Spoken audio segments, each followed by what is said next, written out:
눈의 아들 여호수아가 시딤에서 두 사람을 정탐꾼으로 보내며 이르되 가서 그 땅과 여리고를 엿보라 하매 그들이 가서 라합이라 하는 기생의 집에 들어가 거기서 유숙하더니 말하되 여호와께서 이 땅을 너희에게 주신 줄을 내가 아노라. 우리가 너희를 심히 두려워하고 이 땅 주민들이 다 너희 앞에서 간담이 농나니 이는 너희가 애굽에서 나올 때에 여호와께서 너희 앞에 홍해물을 마르게 하신 일과 너희가 요단 저쪽에 있는 아모리 사람의 두 왕 시온과 옥에게 행한 일, 곧 그들을 전멸시킨 일을 우리가 들었음이니라. 우리가 듣자 곧 마음이 녹았고 너희로 말미암아 사람이 정신을 잃었나니 너희의 하나님 여호와는 위로는 하늘에서도 아래로는 땅에서도 하나님이시니라.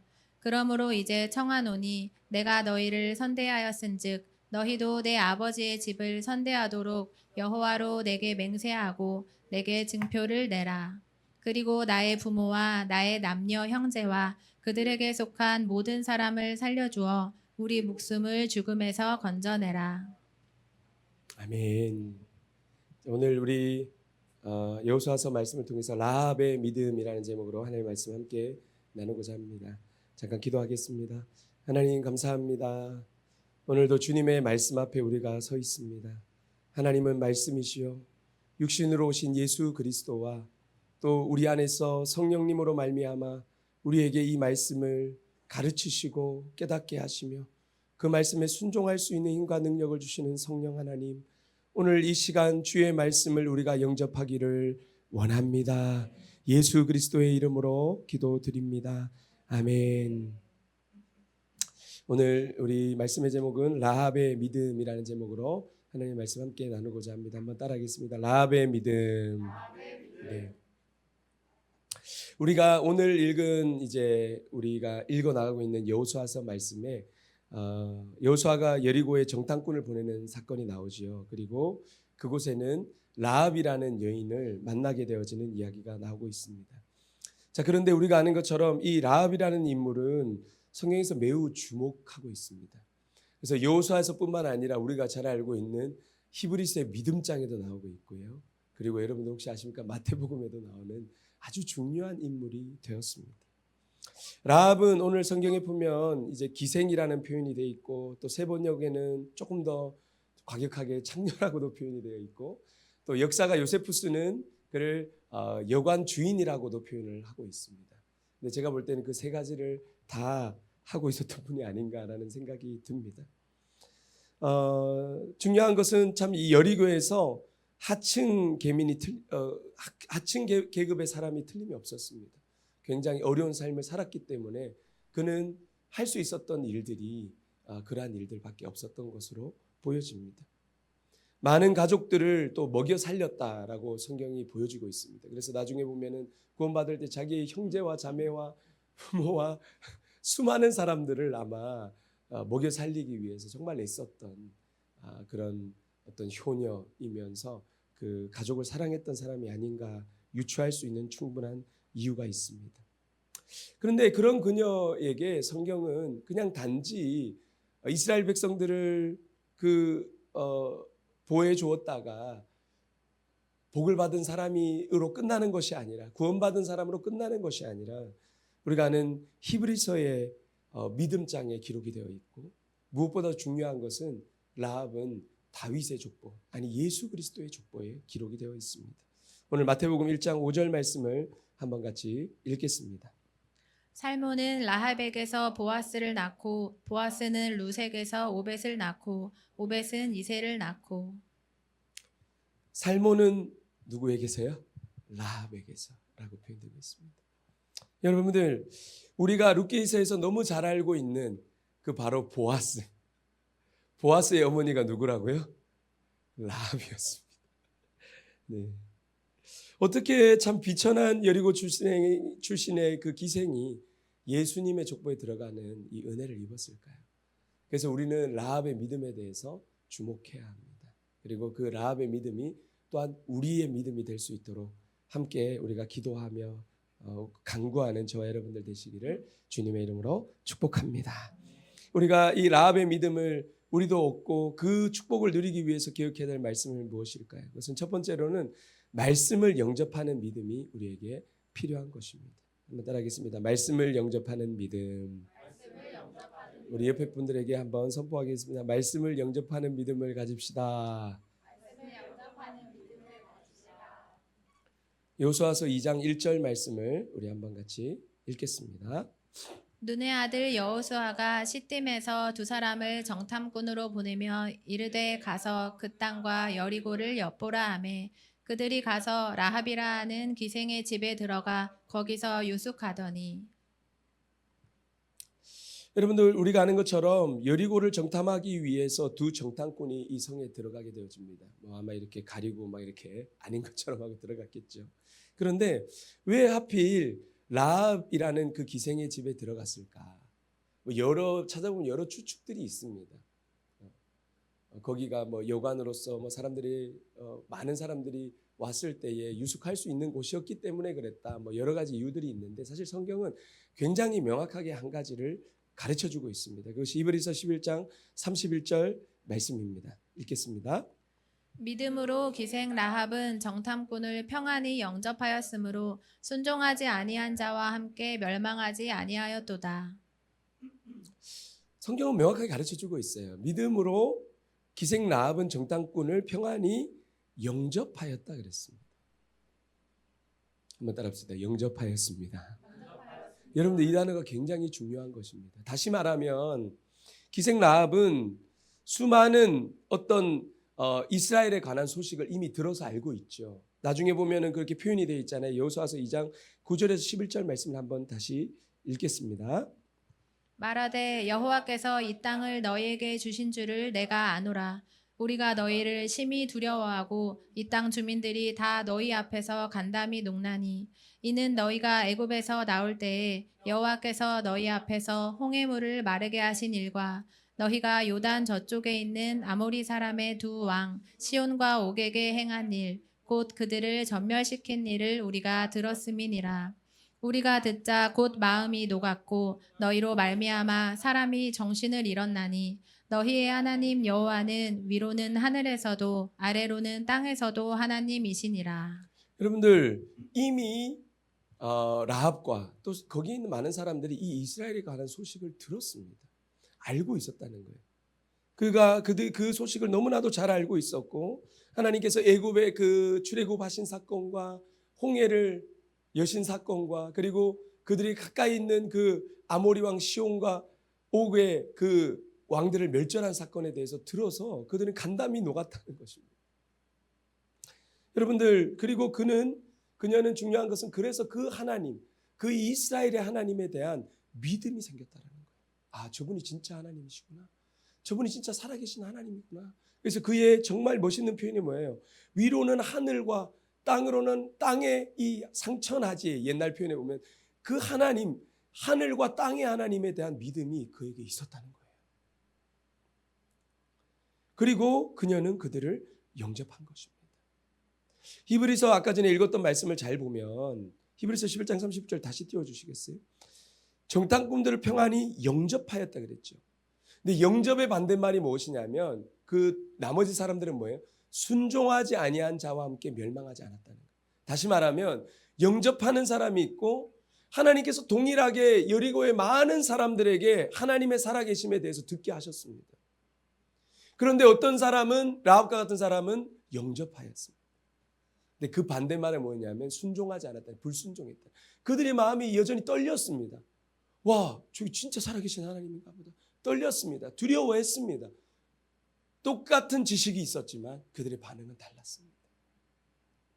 저는 오늘 이것이 우리에게 있어서 영접할 것인가 아니면 불순종할 것인가는 오늘 우리에게도 하나님께서 주시는 말씀이라고 생각을 합니다. 여러분들 모두 다 문을 걸어 잠그고 성을 더 굳건히 만들었을지도 모릅니다. 야, 무섭다 야. 우리 어떻게든지 이 성을 지켜내자. 그리고 자기 자신을 바라봤을지 모르겠어요. 우리가 아는 것처럼 여리고 전복 전쟁에 있어서 가나안 땅 전복 전쟁에 있어서 사실 가장 큰 성이 여리고 성이었다고 하죠. 굉장히 강력한 성이었다고 합니다. 어쩌면 그 두려운 하나님에 대한, 살아계신 하나님에 대한 소식을 들었지만 그래도 우리 성이 제일 강해. 우리는 무너지지 않을 거야. 자기 자신을 또 바라보고 있었을지도 모르겠습니다. 여러분들, 그 소식들 가운데 한 사람은 문을 열고 영접을 합니다. 또 한 부류들은 문을 걸어 잠그고 자신들을 더 강하게 만들어서 그 살아계신 하나님에 대해서 불순종하고 대적하는 자들이 되고 있습니다. 저는 오늘 우리의 이 믿음의 시작은 영접에서부터 시작이 되어지죠. 우리가 잘 알고 있는 요한복음 1장 12절 말씀 한번 같이 읽겠습니다. 영접하는 자 곧 그 이름을 믿는 자들에게는 하나님의 자녀가 되는 권세를 주셨으니. 주님을 믿는다, 영접하는 자는 다시 주의 이름을 믿는 자 동의어라는 거예요. 한번 따라합시다. 주님의 이름을 믿는 것은 영접하는 자입니다. 여러분들, 이건 굉장히 중요한 표현이라고 저는 생각을 해요. 많은 사람들이, 제가 구원파에 대한 이야기도 하지만 구원파는 머리로 믿는 거예요. 나는 예수님을 지금 받아들였기 때문에 나는 구원을 받았어. 더 확증하기 위해서 생일을 꼭 기억하고, 나는 그때 구원받았으니까 절대 버림을 받지 않을 거야 라고 자기의 머릿속으로 의식적으로 그것을 믿는다라고 생각을 합니다. 그런데 오늘 성경은 정확하게 가르쳐요. 믿는 자라고 하는 것은 곧 뭐예요? 영접하는 것입니다. 한번 따라합시다. 믿는다는 것은 주님을 영접하는 것입니다. 여러분, 다시 한번 생각해 보십시오. 머릿속으로 믿는 것이 아니에요. 주님을 마음에 모셔드리는 것이에요. 여러분들, 지금 마음에 여러분들 무엇으로 가득 차 있습니까?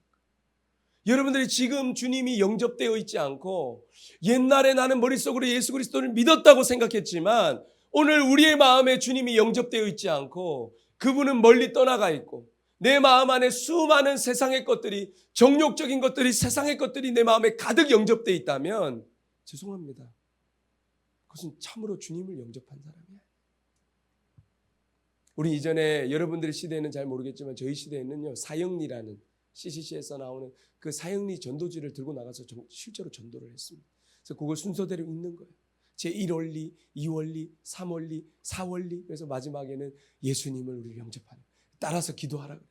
따라서 기도하면 이제 예수님이 여러분들의 주인이 되셨습니다. 여러분들의 그 보좌에 이제 예수님이 앉으셨습니다. 따라합니다. 근데 여러분들, 그것을 내가 따라한다고, 물론 그때 성령님이 역사하실 수 있고 그것이 진심일 수도 있어요. 그런데 결과적으로 볼 때 그렇지 않은 사람들도 많이 보았어요. 그냥 따라할 수 있어요. 그냥 한번 인정해 드릴 수 있어요. 우리가 아는 것처럼 마음으로 믿지 않고도 뭐예요? 입으로 시인할 수 있는 시대예요, 지금은.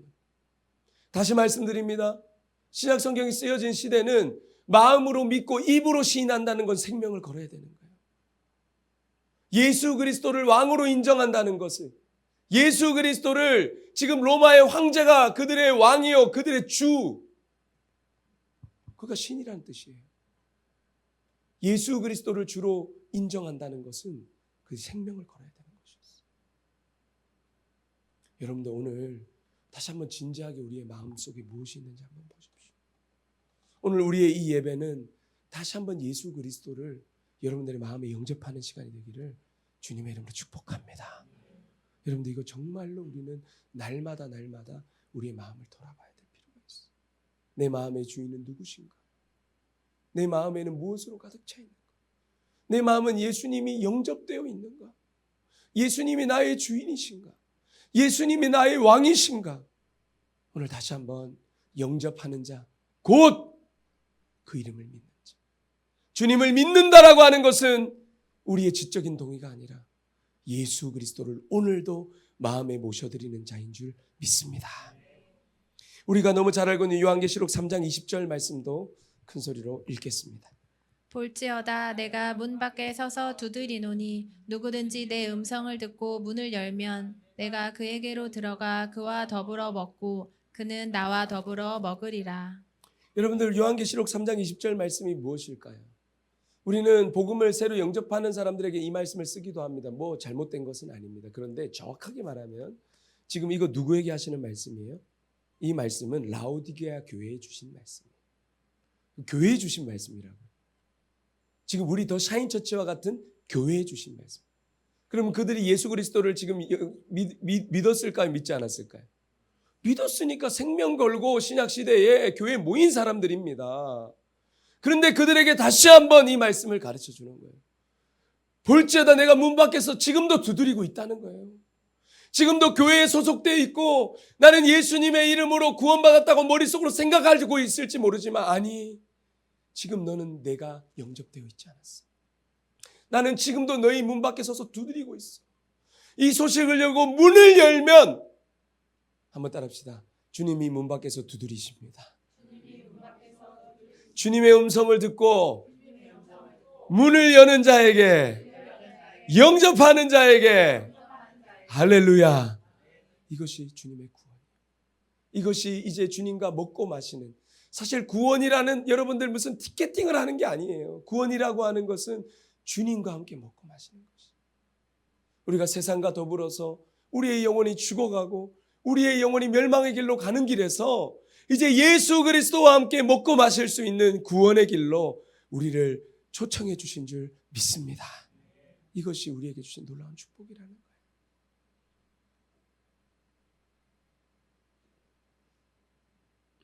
여러분들, 지금 주님이 우리 안에 계십니까? 주님과 더불어 먹고 마시는 은혜. 오늘 우리가 이 예배가 그러한 예배가 되기를 주님의 이름으로 축복합니다.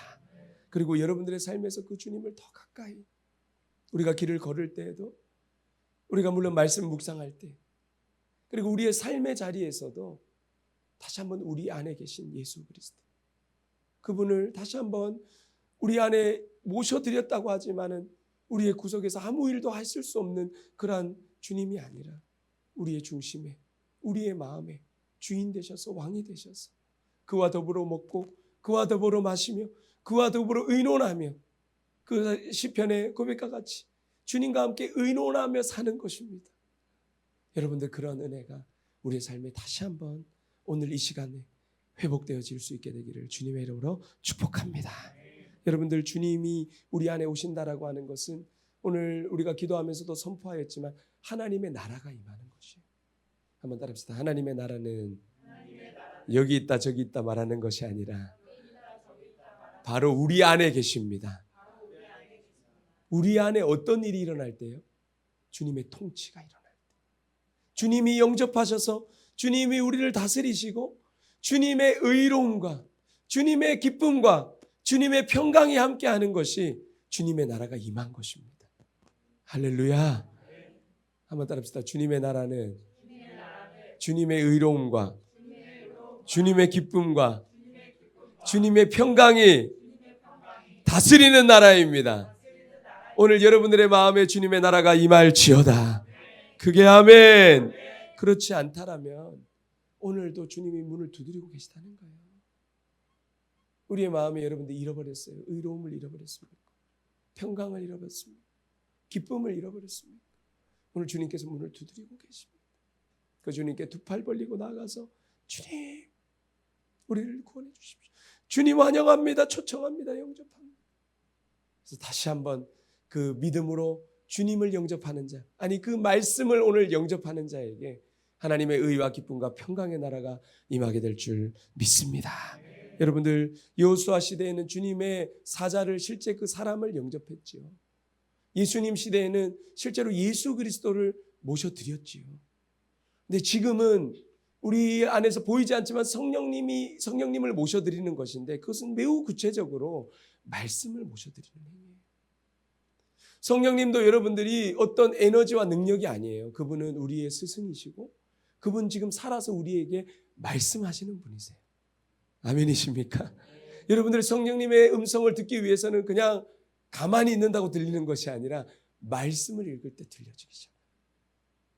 여러분들 다시 한번 축복하고, 우리 지금 매일의 말씀 묵상 잘 올리고 계시는 분들 축복하고, 혹시 조금 놓치신 분들은 다시 힘내시기를 축복하고, 그 말씀을 통해서 우리 안에 계신 성령님이 우리 가운데 말씀하실 수 있도록 말씀을 영접하는 저와 여러분들 되시기를 축복합니다. 그래서 우리가 말씀을 열 때마다 주님을 모셔드리는 마음으로 정말로 이 말씀 앞에 서는 것입니다. 제가 이전에 유대인들에 관한 이야기를 말씀을 드렸지요. 그들은 성경을 정말로 가까이 합니다. 진짜 지혜의 근원이 하나님의 말씀에 있다라는 것을 그들의 삶을 통해서 보여주고 있잖아요. 그래서 뭐 여러분들 유태인의 교육, 뭐 탈무드 이런 건 사서 읽으면서 그 사람들의 중심 안에 말씀을 대하는 태도를 우리는 볼 수 있어야 됩니다. 그들은 기도할 때 반드시 말씀을 펴고 기도를 합니다. 그냥 기도하지 않습니다. 물론 말씀을 펴고 읽다가 그 말씀이 자기 안에 묵상되어질 때 그 말씀을 붙들고 막 기도를 합니다. 그래서 제가 이전에도 말씀 나눴어요. 통곡의 벽 앞에 가면 이런 강당 비슷한 것들이 나무로 된 것들이 있어요. 거기에 성경이 막 올라가 있어요. 물론 그들의 성경은 신약은 보지 않지만 율법서와 시편 말씀을 보거든요. 근데 그 말씀을 읽으면서 막 기도합니다. 말씀대로 기도하는 것이. 오늘 우리가 이제 아침에 읽을 때에 아침에 여러분들 가장 펴서 인터넷 켜지 마시고 다른 세상의 소리 듣지 마시고 여러분들 하나님의 말씀을 펴서 읽을 수 있게 되기를 다시 한번 축복합니다. 그 말씀을 영접하는 자, 그 이름을 믿는 자에게 오늘 하나님의 자녀로 살아갈 수 있는 권세와 능력을 부어주실 줄 믿습니다.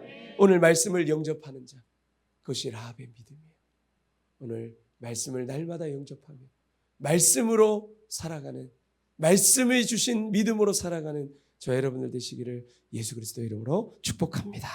두 번째로 우리가 이 라합의 믿음을 함께 받아 누리기 위해서 기억해야 될 말씀은 무엇이냐면 약속을 신뢰하는 믿음이 우리에게 필요한 것입니다.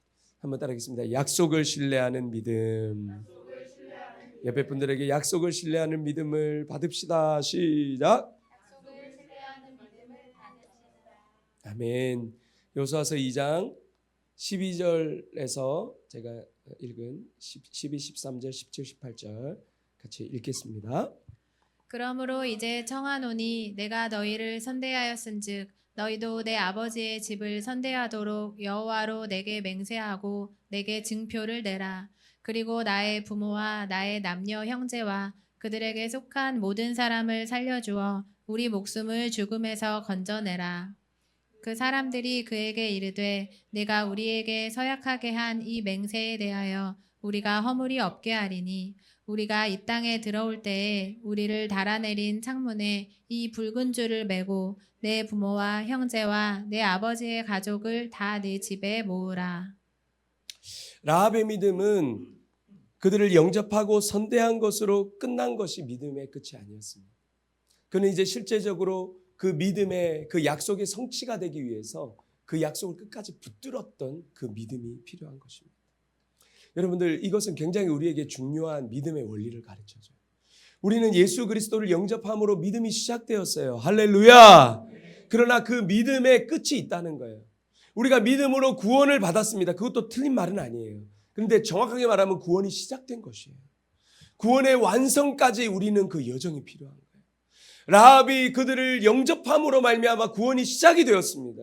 그러나 그 구원의 결과는 언제예요? 그 이스라엘 백성들이 그 여리고성을 점령하고 그들의 실질적인 구원이 이루어지는 그 시간까지의 구원의 여정들이 있더라는 거예요. 중요한 것은 그 구원의 완전한 시간에 이르기까지 그는 그 약속의 증표를 붙들었다는 거예요. 그 약속을 신뢰했다는 것이. 여러분들 지금도 우리는 어떤 약속을 할 때에 어떤 일을 합니까?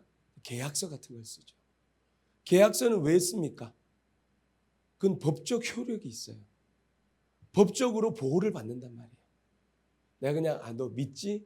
그렇게 하면 안 돼요. 그죠? 지금 세상에서는 그냥 그런 믿음이 아니에요. 내가 그냥 주려는 마음으로 빌려주는 건 괜찮아. 우리 뭐 최근에 어떤 연예인도 그렇더라고요. 누가 뭐 빌려달라 그러면 나는 돈을 안 빌려줘. 대신에 내가 줄 수 있는 돈 줄게. 그런데 왜냐하면 그것 때문에 의를 상하니까. 그냥 준다는 거예요. 줄 수 있을 만큼만 주고 빌려주진 않는데. 그런 마음 아니면 여러분들도 그 믿음을 사용할 필요는 없죠. 여러분들 중요한 건 뭐예요? 실제로 이 세상에서는 계약서를 써야 돼요. 법적인 보호를 받죠. 그게. 여러분들 고대 근동에 있어서 그들은 그 계약서가 아니라 소위 말하면 언약을 맺는 거예요. 언약. 제가 이전에 한번 그 언약의 기도 이야기하면서 고대 근동의 언약을 맺는 의식의 5가지 이야기를 했죠. 혹시 기억나십니까? 하나는 뭐예요? 자르는 의식이죠. 딱 잘라내고 거기를 지나가면서 뭐예요? 너 이 약속을 지키지 않으면 너도 쪼개질 거야. 약속을 하는 거예요. 두 번째는 뭐냐면 옷을 교환을 해요.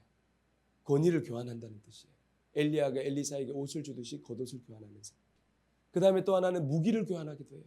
다윗과 요나단이 무기를 주면서 난 너를 위해서 싸울 거야, 이런 뜻이에요. 그 다음에 뭐예요? 이름을 교환하기도 하죠. 너무 중요한 의식이죠. 그래서 하나님이 아브라함에게 자신의 이름을 주잖아요. 열방의 아버지. 그죠? 그리고 이제 나를 그냥 하나님이라고 부르지 말고 무슨 누구의 하나님? 몰라요? 누구의 하나님? 아브라함의 하나님. 성경에 계속 이야기하잖아요. 나를 아브라함의 하나님이라. 그 다음에 또 언약을 연장하면서 뭐예요? 이삭의 하나님이다. 야곱의 하나님이다. 이렇게 이야기하잖아요. 할렐루야. 그분은 또한 우리의 하나님이신 줄 믿습니다. 그래서 뭐예요? 아브라함의 하나님은 또 나의 하나님이 될 수 있는 거예요. 이름을 교환. 마지막으로 언약의 식사를 하기도 하죠. 언약의 그 완성을 위한 식사를 하는 거예요. 그래서 예수님께서도 그 제자들과 사실 그 언약식의 마지막이 무엇입니까? 그게 성찬식이었잖아요. 그런 거예요. 자, 여러분들 중요한 것은 뭐냐 하면 이런 언약의 그 교환들이 있었는데 라합도 고대 근동에 있어서 이 약속, 이 계약, 이 언약을 성취하기 위해서는 반드시 징표가 필요했다는 거예요. 그래서 요구를 합니다. 이 약속을 지킬 징표를 나에게 주십시오. 자, 그런데 그들이 주었던 것이 무엇입니까? 뭘 줬다 그랬어요? 몰라요. 오늘 아직 성경을 못 읽으셨군요. 한번 따라합시다. 붉은 줄.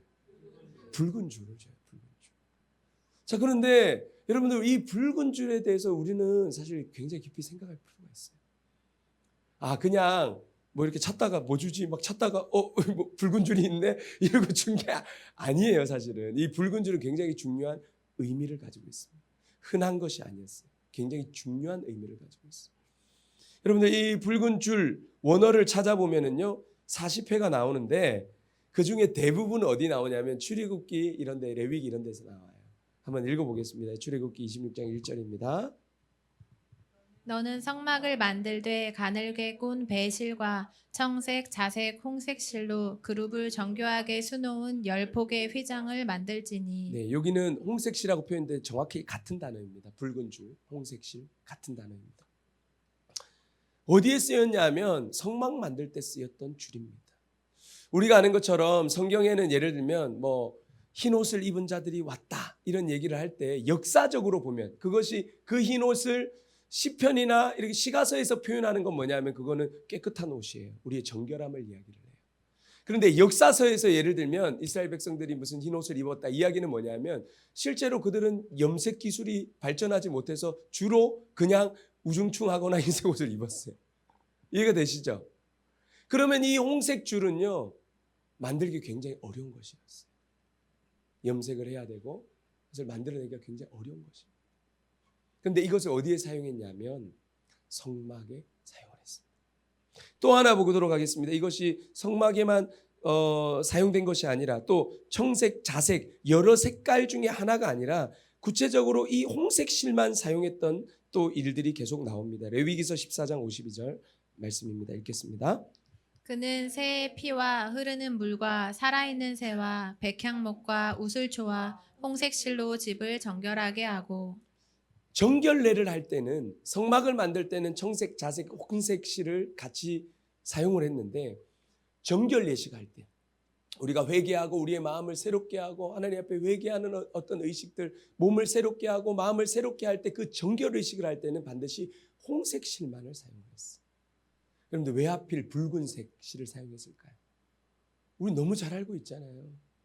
그것은 피의 제사를 이야기하는 거예요. 피로 말미암아 죄사함이 이루어지는 것이에요. 그것을 명확하게 보여주는 그 물건이 바로 홍색 실이었다. 붉은 줄이었다라고 이야기를 하는 것입니다. 여러분들 구약의 모든 예배는요. 신약에 오실 예수 그리스도를 예표하는 것입니다. 믿으십니까? 그래서 다시 한번 여러분들 구약을 읽을 때도 예수 그리스도를 빼고 읽어서는 안 돼요. 성막에 있는 모든 예배의 제사의 핵심이 뭐예요? 결국 예수 그리스도잖아요. 예수 그리스도의 제단의 그 피와 예수 그리스도의 그 보혈의 능력으로 우리는 하나님의 보좌 앞에 나갈 수 있는 것이에요. 할렐루야. 이 홍색실, 이 붉은 줄의 의미가 무엇입니까? 구약 성경에 성막을 만들고 그들의 정결례에 반드시 쓰여졌던 그 홍색실의 의미가 무엇입니까? 그것이 바로 예수 그리스도의 피를 상징하는 것입니다.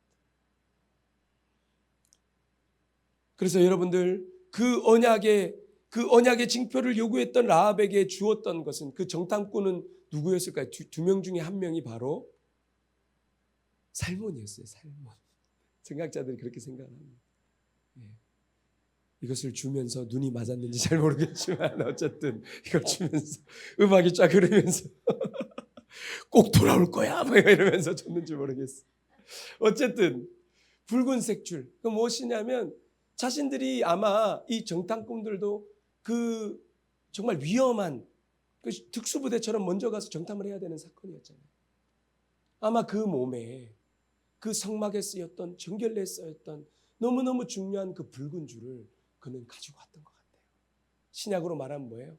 예수님의 보혈을 마음에 새기고 그것을 품고 갔던 것이죠. 그리고 가장 소중했던 그 붉은 줄을 그 여인에게 약속의 증표로 주는 것입니다. 여러분들, 그 언약의 붉은 줄을, 그 언약을 믿고 그것을 매달았던 그 라합과 그 가족들은 실제로 그 가정들이 구원을 얻게 되었어요. 이 사건은 우리가 너무나도 잘 알고 있는 유월절의 사건과 분명하게 일치하는 것을 성경이 가르쳐주고 있습니다. 출애굽기 12장 13절 말씀을 크게 읽겠습니다. 내가 애굽 땅을 칠 때에 그 피가 너희가 사는 집에 있어서 너희를 위하여 표적이 될지라. 내가 피를 볼 때에 너희를 넘어가리니 재앙이 너희에게 내려 멸하지 아니하리라. 아멘. 여러분들, 이 말씀이 무엇입니까? 마지막 10번째에 애굽 사람들에게는 재앙이었지만 그들이 구원을 얻을 수 있는 그 놀라운 하나님의 기적과 같은 사건 무엇입니까? 장자가 죽는 사건이잖아요. 그들의 대적자의 장자는 죽었지만 그들은 그 피를 볼 때에 어린 양의 피를 쪼개어서 그 피를 가지고 문 임방과 설주를 발랐습니다. 죽음의 천사들이 그 땅을 덮을 때에 그 피를 보고 그것을 넘어갔다, 유월했다는 거예요. 넘어갔다는 거예요. 그래서 유월절이 된 거예요. 여러분들, 오늘 이 피의 역사는 우리에게도 동일하게 일어나는 것을 여러분들 믿으세요? 우리가 오늘도 문 임방과 설주에 예수 그리스도의 십자가의 보혈을 바르는 것입니다. 그럴 때에 어둠의 세력이 우리 가운데 역사하지 못하고 그것을 넘어갈 수밖에 없는 것이에요. 우리는 예수 그리스도 안에서, 보혈 안에서 우리는 보호받는 것이에요. 그래서 여러분들 가운데 막 어둠이 오잖아요. 막 우리를 막 위협하잖아요. 우리를 막 쭈그러뜨리고 무너뜨리고 짓밟으려고 하는 어둠의 세력이 올 때마다 여러분들 다시 한번 예수 그리스도의 보혈의 피를 바르십시오. 이것과 똑같은 것이 바로 라합이 그 붉은 줄을 그 자신의 집 앞에 매단 것이. 내가 그 피를 볼 때에, 이 표적의 피를 볼 때에 내가 그것을 넘어갈 것이다. 주님께서 말씀하신 약속이 살몬을 통해, 그 정탐꾼들을 통해 그 라합에게 언약했던 말씀과 똑같이 그가 그 언약을 믿고 그 약속을 신뢰하며 그 붉은 줄을 메고 그 모든 사람들이 멸절되어지는 상황 가운데서 그들은 구원을 받게 되어진 것입니다. 사랑하는 여러분들, 오늘 그 언약의 피가 우리 앞에 있습니다. 예수 그리스도의 십자가가 우리 앞에 있습니다. 오늘도 어쩌면 이 세상이 모든 것이 흔들리게 될 것이라고 주님 말씀하셨잖아요. 이제 시대가 오면 올수록 어쩌면 모든 것을 주님께서 다 흔들어 보실 거라 그랬어요. 왜냐하면 왜 주님이 이 땅을 흔드십니까? 살만한데요. 그래, 너희가 이 땅에 살만하고 이 땅이 좋사오니 여기에 초막셋을 짓고 여기에서 머무는 것이 하나님의 나라가 아니라 역사 가운데 다시 오실 주님의 나라, 이 땅 가운데 다시 일으키길 원하는 하나님의 나라와 하나님의 뜻을 일으키기 위해서 주님은 이 땅을 흔들어 보실 거라는 거예요. 그때 흔들리지 않는 하나가 있는데 그것이 우리 안에 예수 그리스도의 보혈로 말미암아 세워진 하나님의 나라인 줄 믿습니다. 여러분들, 그 나라를 붙드는 자는 흔들림 가운데서 흔들리지 않을 거예요. 오늘도 예수 그리스도의 피를 의지하고 그 피를 우리의 문설주와 임방에 발라 라합과 같이 그 붉은 줄을 그의 문 앞에서 메고 주님의 약속은 이루어질 것입니다. 이 약속은 성취될 것입니다. 믿는 그에게 하나님의 구원과 하나님의 약속하신 모든 은혜가 그 삶에 이루어지게 될 것입니다. 여러분들, 오늘 다시 한번 우리 약속의 말씀을 붙듭시다. 우리 한번 같이 좀 찬양하면서 기도할 때에 여러분들 우리에게 주신 약속이 무엇입니까? 저는 지난 한 주간에 하나님께서 우리에게 주신 약속의 말씀들을 다시 한번 너무나도 명확하게 리마인드하기 시작하셨어요. 예를 들면 이사야서 60절 말씀이에요. 일어나 빛을 발하라. 하나님 우리 교회가 더 샤인 처치라는 이름을 하나님께서 새롭게 주실 때 이 약속을 주셨잖아요. 빛을 발할 때가 올 것이다. 근데 그 빛은 누구를 향한 것입니까? 주님은 먼저는 바로 이스라엘 향한 것이죠. 그리고 그 이스라엘 위에서 기도하는 나라, 이스라엘에서 위에서 기도하는 교회들에게 우리에게 주신 이름과 같이 일어나 빛을 발하게 될 것입니다. 아멘이세요? 그리고 하늘의 별과 같이 많은 영혼들을 옳은 길로 인도하는 그 공동체, 하늘의 별과 같이 빛나게 될 것이다. 이 약속의 말씀도 우리에게 주셨어요. 그리고 어제인가요? 우리 금요일 날인가요? 하나님께서 마태복음 7장 말씀을 통해서 8장인가요? 말씀을 통해서 우리에게 말씀하셨잖아요. 우리가 늘 기도해왔던 것처럼 하나님이 이 마지막 때 우리가 추수하는 교회가 되어지기를 원합니다. 그래서 어떻게 해요? 이 땅에 목자 잃은 양들, 목자 없는 양들을 바라보시면서 안타까워하시면서 그들에게 말씀하신 것처럼, 우리에게 말씀하신 것처럼 이제 주인에게 청하여 이르되 추수할 일꾼을 보내주소서. 여러분들 이 약속의 말씀을 붙들게 되시기를 축복합니다. 우리 자리에서 좀 일어나십시다. 여러분들에게 주신 약속이 무엇입니까? 우리 더 샤인 처치에게 주신 약속들이 다시 한번 우리에게 선포되고 있습니다. 주님, 이전에도 많이 기도했었습니다. 근데 하나님의 때는, 하나님의 완전한 시간은 우리 앞에 오고 있습니다. 여러분들 다시 주의 약속의 말씀을 붙들게 되기를 축복해요. 라합은 그 언약을 끝까지 붙들었던 거예요. 이 붉은 줄이 무슨 효력이 있을까? 이 붉은 줄이 좀 보이기나 할까? 그 사람이 이 약속을 잃어버리면 어떡하지라는 생각이 아니라 그 언약의 증표, 그 붉은 줄, 지금 우리에게 있어 어린 양의 피, 예수 그리스도의 십자가가 우리의 언약의 보증이 되시는 것입니다. 그래서 오늘 우리가 이 찬양을 고백할 때 십자가의 보혈, 그 완전한 사랑을 의지하여 주님 앞에 나아가는 것. 때로는 우리의 삶에 보이지 않고, 때로는 바랄 수 없을 것 같은 우리의 삶의 많은 문제들이, 이전에도 우리는 많이 기도했다고 생각했을지도 모르고 오랫동안 기다려왔는지도 모르지만 다시 한번 우리가 그 언약의 약속을 붙드는 자에게 하나님은 그 약속의 말씀대로 이루실 것입니다. 이 시간 우리 주의 보좌로 나아가십시다. 주의 보좌로, 주의 보좌로 나아갈 때 어떻게 나아갈까? 어떻게 나가야 할까? 나를 구원한 주의 십자가, 그것을 믿으며 가네. 주의 보좌로 나아갈 때에, 주의 보좌로 나아갈 때에 나 여전히 부족하나.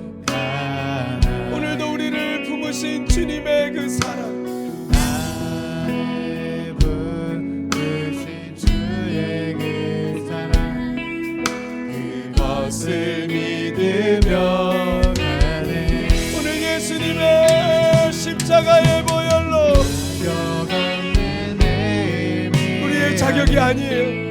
라함의 자격이 있어서가 아닙니다. 오직 예수님의 보혈로 그는 말씀을 영접했습니다. 자격 없는 그는 언약의 그 약속을 신뢰했습니다. 오직 예수님의 보혈로, 예수님의 보혈로, 십자가의 보혈, 완전하신 사랑, 완전하신 원합니다. 십자가의 보혈,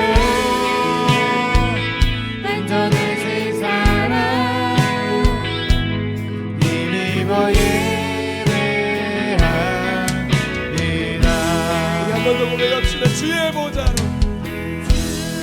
여러분들의 고백으로 보좌로 나갈 때 어떻게 나가야 할까? 이렇게 고백하세요. 자기 귀에 들릴 수 있도록.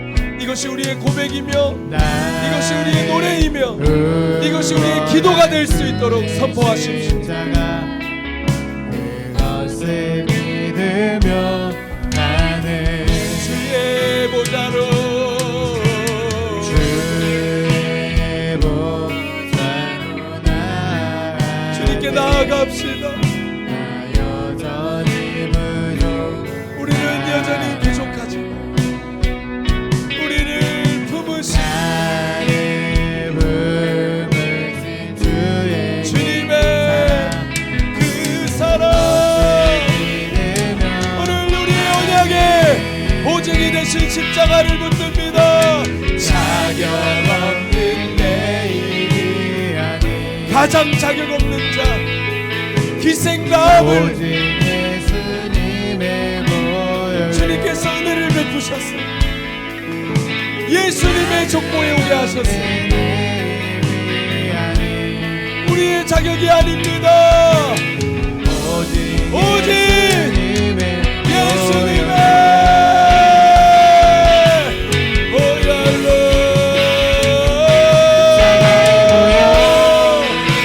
십자가의 완전하신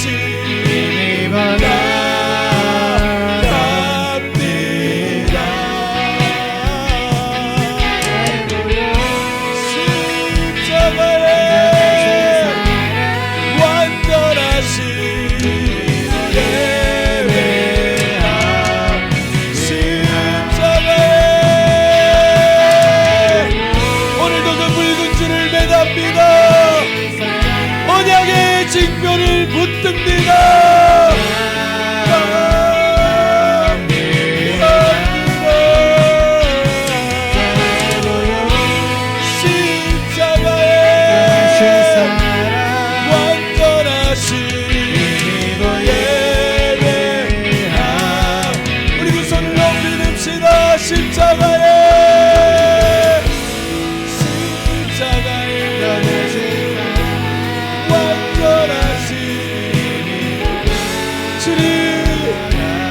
주님의 말씀을 영접합니다. 주님의 약속을 신뢰합니다.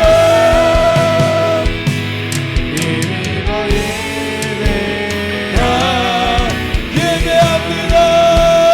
예배합니다. 찬양합니다.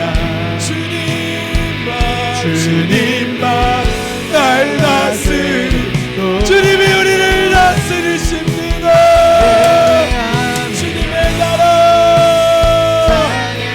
의와 기쁨과 평강의 나라 임할지어다. 예배합니다. 예배합니다. 찬양합니다.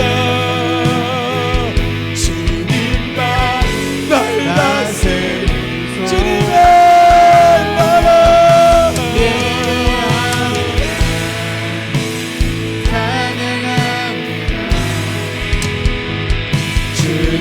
주님으로 우리 한 번 더 주님만 예배합니다.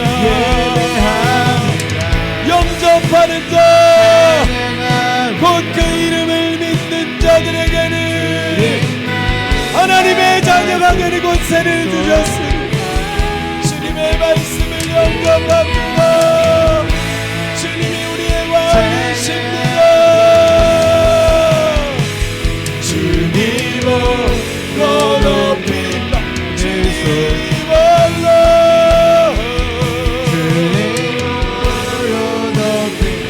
주님만 우리의 주님으로 높임바 우리 기도합시다. 주의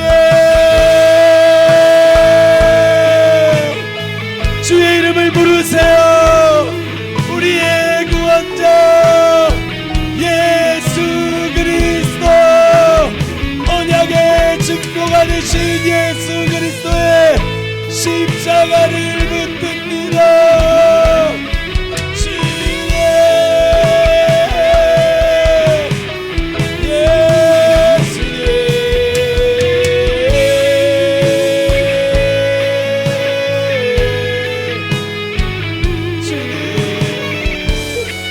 주님 오늘도 예수 그리스도의 십자가를 우리의 소망이 있습니다.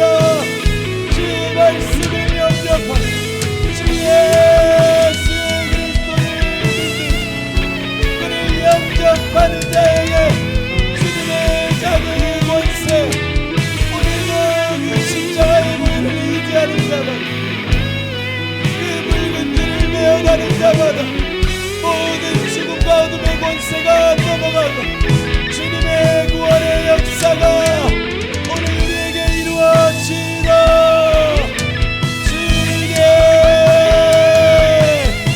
주님 또 외칩시다. 오늘 여러분들의 심령에 영접하는 자, 모든 어둠이 깨뜨려지고 하나님의 나라와 뜻이 임할지어다. 주님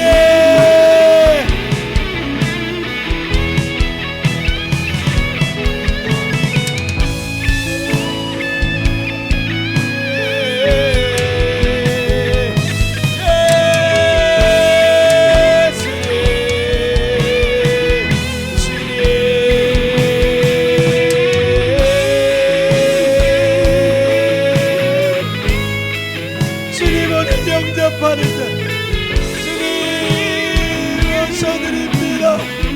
우리의 왕 예수님, 예수님, 예수님.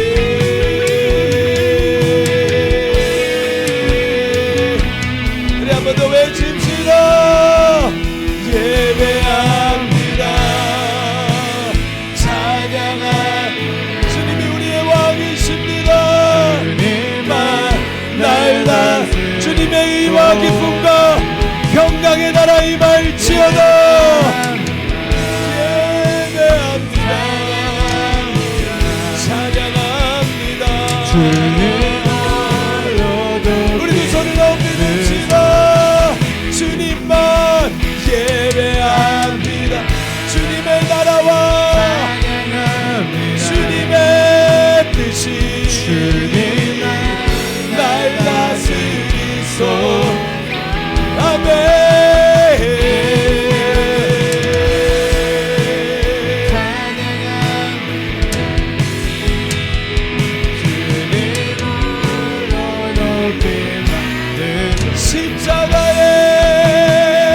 십자가의 보혈,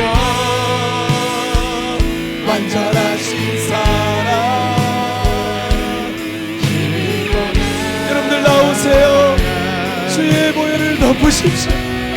언약의 증표 예수 그리스도의 십자가를 붙드십시오. 주의 피를 바르십시오. 남이 그 붉은색 줄을 붙든 것과 같이 오늘 언약의 피를 붙드세요. 완전하신 사랑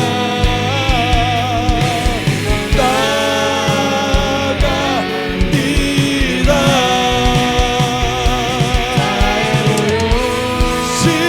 십자가의 완전하신 예배.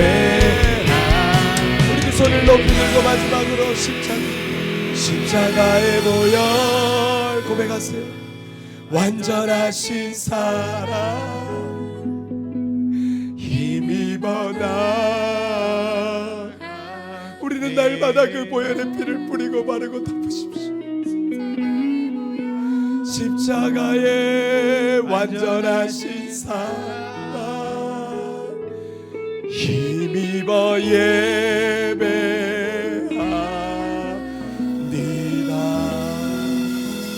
예수님의 보혈로 오늘 우리 사랑하는 모든 죄를 덮으시옵소서.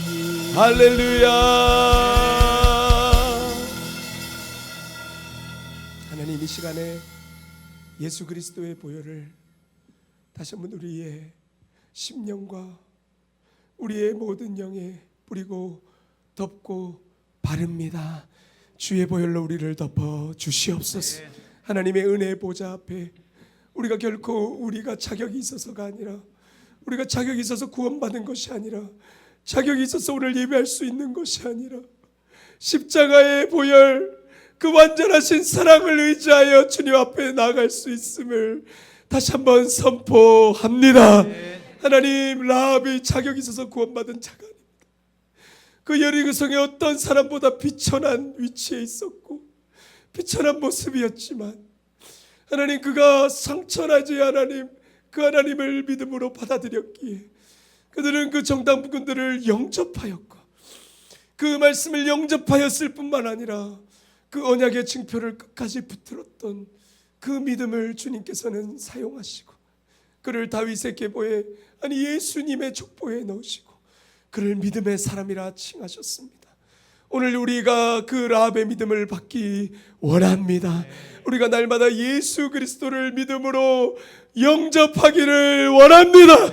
하나님, 우리가 구원받았다는 그 머리의 의식에, 그러나 하나님 아버지 지적인 동의의 그 가짜 믿음이 아니라, 날마다 우리 안에, 우리의 마음 안에 무엇이 있는지, 우리 안에 예수 그리스도를 믿음으로 영접하며 예수님과 예수님이 문 밖에 서서 두드리는 그 음성을 듣고 문을 열어 그와 더불어 먹고 마시는 날마다의 삶이 되어지기를 원합니다. 날마다 아침에 우리의 말씀이신 하나님을 펴서 그 말씀을 영접하고, 하나님, 오늘 이 말씀으로 우리와 동행해 주십시오. 이 말씀을 주야로 묵상하며 그 말씀과 동행하며 살아가는 우리의 삶이 되어지기를 원합니다. 또한 하나님의 약속의 말씀이 성취가 되는 그 시간들 가운데 우리는 라합과 같이 그 언약을 붙들고 그 약속을 신뢰하는 믿음이 있기를 원합니다. 우리 각자에게 주신 약속이 무엇입니까? 하나님, 특별히 이번 한 주간 우리 교회에게 주셨던 약속의 말씀들을 다시 리마인드하게 하셨습니다. 일어나 빛을 발하라. 다시 한번 이스라엘을 향한 주님의 마음으로 우리가 아버지, 이 교회가 예수 그리스도의 주님이 사랑하시는 그 땅에 룻과 같은 친구가 되어서 그 땅을 비추는 빛이 되기를 원합니다. 하나님, 주님께서 목자 잃은 수많은 목자 없는 양들을 바라보며 긍휼히 여기시며 우리에게 주신 약속의 말씀으로 이제 너희는 추수하는 주인에게 청하여 이르되 추수할 일꾼을 보내주소서 하라. 하나님, 이 약속의 말씀이 우리 가운데 이제 성취되게 하여 주시옵소서. 그래서 마지막 때에 목자 잃은 양과 같이 하나님 아버지, 줄여 죽게 된 영혼들을 하나님 아버지, 의의 길로, 진리의 길로, 생명의 길로 인도하는 더 샤인 처치가 되게 하여 주시옵소서. 주수하는 교회로 준비되게 하여 주시옵소서. 그 약속의 말씀을 믿고 그 때가 이르기까지 포기하지 않으면 때가 이름에 거두리라는 주의 약속을 믿고 하나님 아버지, 많은 영혼들을 옳은 길로 인도하여 하늘의 별과 같이 빛나는 주님의 몸된 교회 되어지기를 원합니다. 날마다 우리에게 주신 그 약속을 신뢰하며 그 언약을, 예수 그리스도의 십자가를 의지하며 그렇게 신뢰하며 나아가는 더 샤인 처치의 모든 가족들이 되게 하여 주시옵소서. 예수 그리스도의 이름으로 기도드립니다. 아멘.